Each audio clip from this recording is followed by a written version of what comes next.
I just got back from my best friend's baby shower, and every time I go to a baby shower, I can't help but think about how they are such a good example of the double standards we have in parenting and how we set women up to fail in a sense when it comes to kind of the mental load and domestic labor and just essentially being the default parent. Because, you go to a baby shower and it's planned by women and it's attended by women. The gifts are all from women. The registry was made by a woman, right? Like the meal train when the baby is born is typically run by women. Like women are expected to prepare for and support one another in their parenting journeys, right? Even if you're not expecting, if your friends are, you're participating in supporting them.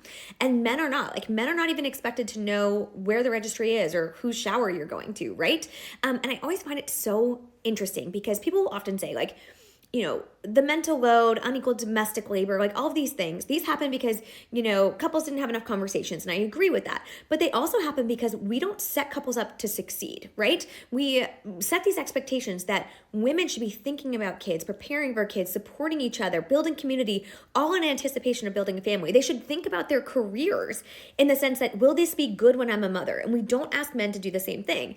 And so then when the kids do come, of course it becomes unequal so incredibly quickly. Like even just the act of trying to conceive, right? When I really think about that, I was tracking my ovulation. I was talking to my doctor, researching prenatals, researching pediatricians, like all of those things. And my partner was kind of just along for the ride. And that is true for many, many people. And then you have the baby, and it's the same thing because most men don't have paternity leave. And so women take leave, and men are sleeping through the night, but women aren't. And she's taking on washing the bottles and doing the laundry. But then when she goes back to work, like somehow she doesn't get to hand that back.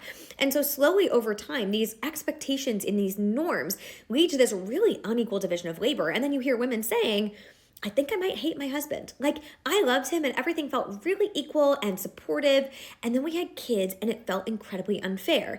And it's not as if he came to me and said, this is all your job, I don't want to do it. And it's not as if they had explicit conversations, but the way the systems are set up and designed, the way we are conditioned to show up, right, really just sets us up to fail here. And men don't kind of pour into, each other in parenting, right? You don't hear men saying like, let me get a food train going for my friend who just had a new baby, but women are doing that. And I think it's just a perfect example. Like even before you have kids, this unequal division of labor, these expectations of men versus women in parenting and community building and family are just different. And so I find it frustrating because a lot of women will fall into this relationship dynamic where it feels really unfair and they're the default. And when they bring it up, people say, well, that's on you, right? You should have married somebody better. You should have prepared better. You should have had different conversations. And like, yes, we can do all of those things, but also we are set up to fail in these dynamics. And so it takes so much time, so much intention to push back against that. And you can, but I don't think it's fair to ignore the systems at play.